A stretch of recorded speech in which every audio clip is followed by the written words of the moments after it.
수도권에서도 출근 30분 시대를 열겠다. 오늘 정부가 발표한 134조 원 규모 교통망 대책의 핵심 내용입니다.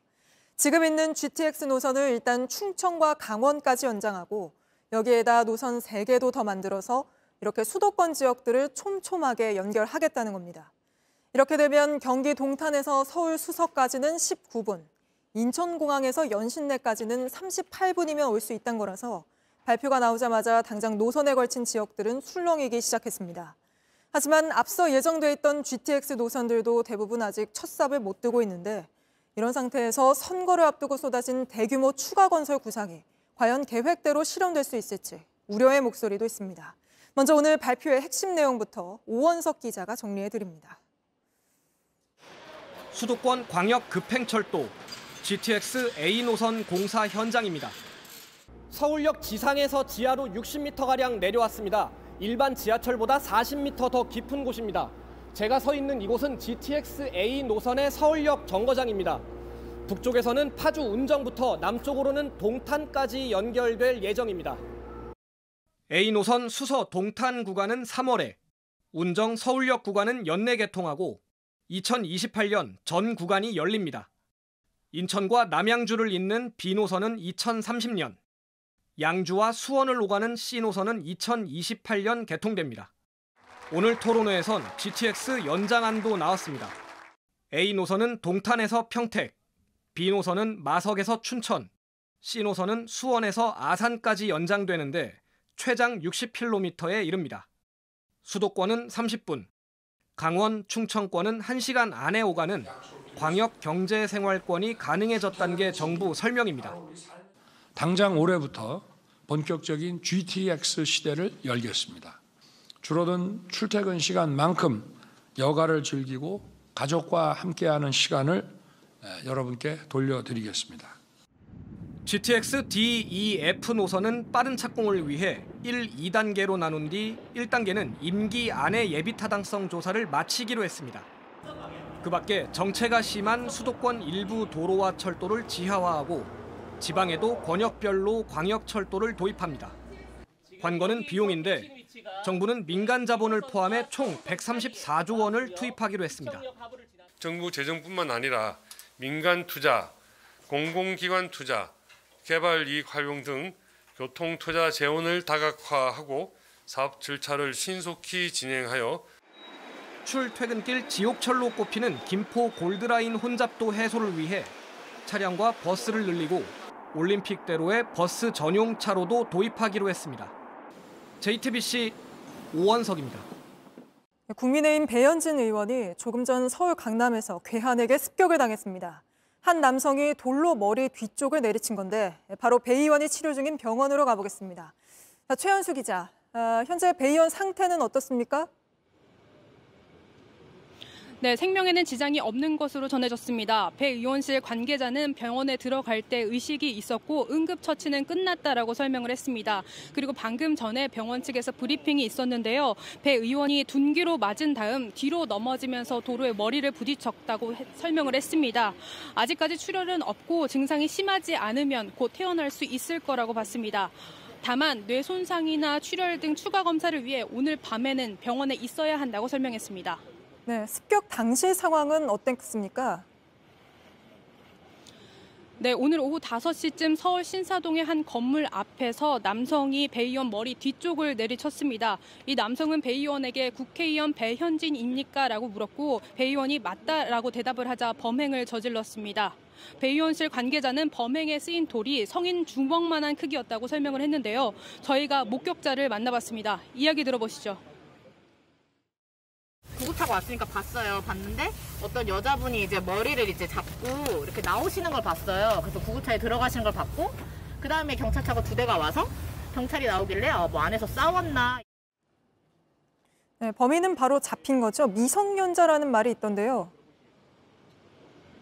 네, 맞습니다. 경찰은 이 남성을 현행범으로 곧바로 체포를 했습니다. 저희가 확보한 CCTV에는 경찰에 붙잡혀 나오는 남성의 모습이 찍혔는데요. 회색 모자를 눌러쓰고 검은색 패딩을 입었습니다. 그리고 사건 이전에 주변을 돌아다니는 모습도 찍혀 있었습니다. 지금은 현재 강남경찰서에서 조사를 받고 있는 중인데요. 말씀하신 대로 경찰은 용의자가 미성년자인 것으로 확인이 됐다고 전했습니다. 네, 이재명 대표가 피습당한 지 얼마 지나지 않아서 또 이런 정치 테러가 일어났습니다. 정치권도 일제히 입장을 냈죠. 네, 국민의힘과 더불어민주당 모두 정치 테러는 단호히 배격해야 한다라는 입장을 냈습니다. 이재명 더불어민주당 대표도 자신의 소셜미디어에 철저하고 단호하게 대응해야 한다면서 배 의원의 쾌유를 기도한다고 밝히기도 했고요. 한동훈 국민의힘 비대위원장은 병원을 찾아와서 절대로 있어서는 안 될 일이 벌어졌다며 범인을 엄벌해야 한다고 말했습니다. 네, 알겠습니다. 지금까지 최연수 기자가 전해드렸습니다. 국민의힘 배현진 의원 피습 당시 영상이 조금 전 공개됐습니다. 다시 한번 배 의원이 치료를 받고 있는 병원 연결해 자세한 소식 알아보죠. 자, 최연수 기자, 영상에 담긴 피습 당시 상황 어땠습니까? 네, 조금 전에 배현진 의원실에서 영상이 공개가 됐습니다. 영상에는 당시 상황이 고스란히 담겨져 있는데요. 건물 안에서 용의자가 문 안쪽으로 걸어 들어가고 그때 배 의원이 나옵니다. 용의자가 뭔가를 물어보고 배 의원이 대답하는 듯한 모습이 보이고요. 배 의원이 웃으면서 걸어 나오는데 용의자가 따라 나오면서 갑자기 머리를 내리치기 시작합니다. 배 의원이 머리를 붙잡고 뒷걸음질치고 넘어졌는데요. 20번 가까이 계속 내리치는 모습이 보입니다. 문이 열리고 다른 사람들이 나타나고 배 의원이 용의자의 손을 잡고 나서야 멈춥니다. 이후에 경찰이 출동해 용의자는 현장에서 곧바로 체포가 됐습니다. 경찰은 용의자가 미성년자라고 확인을 했습니다. 정확한 범행 동기 등을 조사하고 있습니다. 네, 알겠습니다. 순천향병원에서 최연수 기자가 다시 전해드렸습니다. 모레부터 중대재해처벌법이 50인 미만의 사업장에도 적용됩니다. 지난해에만 이런 소규모 사업장에서 1,300명 넘는 노동자가 숨졌습니다.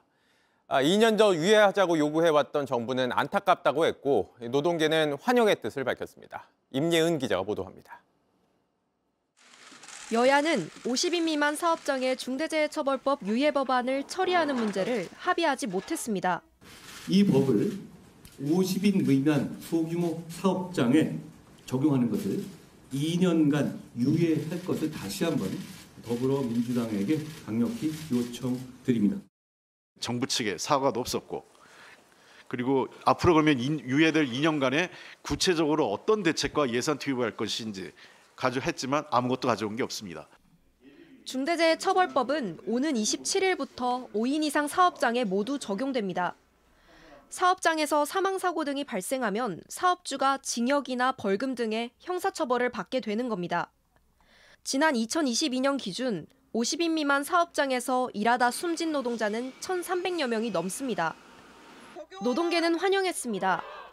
민주노총은 그 어떤 것도 노동자의 안전과 생명에 우선할 수 없다고 했습니다. 정부는 매우 안타깝다면서도 혼란을 최소화하겠다고 했습니다. 안전보건관리체계 구축 컨설팅 교육, 기술 지도 및 시설 개선을 포함한 재정 지원 등을 맞춤형으로 지원하도록 하겠습니다. 앞으로는 현장에 이 법이 제대로 안착되는 과제가 남았습니다. 시간이 필요한 것은 하반기에 한다 하더라도 초기 집중적으로 3개월 이내에는 안전교육과 위험유예 평가를 기업이 지금 하는 게 바람직하죠. 정부는 83만여 중소사업장을 위한 상담 지원센터를 곧바로 설치하겠다고 밝혔습니다. JTBC 임예은입니다. 네, 이번 주 내내 추웠는데 내일 아침이 지나면 좀 나아지겠습니다. 낮부터는 추위가 서서히 풀린다는 예보입니다. 강나영 기자입니다. 거리 곳곳은 기세를 꺾지 않은 한파 탓에 여전히 한산했습니다. 다만 시민들은 어제보단 한결 낫다고 했습니다. 어제는 그래도 되게 피부가 따가울 정도로 추웠는데 오늘은 그래도 좀 괜찮아진 것 같아요. 이제. 옷도 많이 입었지만 추워서 안 걸으려고 그래요. 그런데 오늘은 그래도 잘 걸어요. 오늘 서울 낮 최고 기온은 이번 주 가장 추웠던 이틀 전보다 7도 이상 올랐지만 여전히 영하권이었습니다. 다른 지역도 낮 기온이 소폭 올랐지만 강한 바람 탓에 종일 추웠습니다.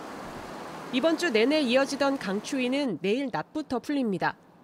우리나라에 찬 공기를 내려보내던 저기압성 소용돌이가 동쪽으로 빠져나가는 겁니다.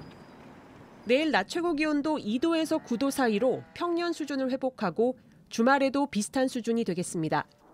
다만 모레 오전 서울과 경기, 충청 등의 초미세먼지가 한때 나쁨 수준이 될 수 있습니다. 또 동해안을 중심으로 건조특보가 발효돼 주말 동안 산불 등 화재에 유의해야겠습니다.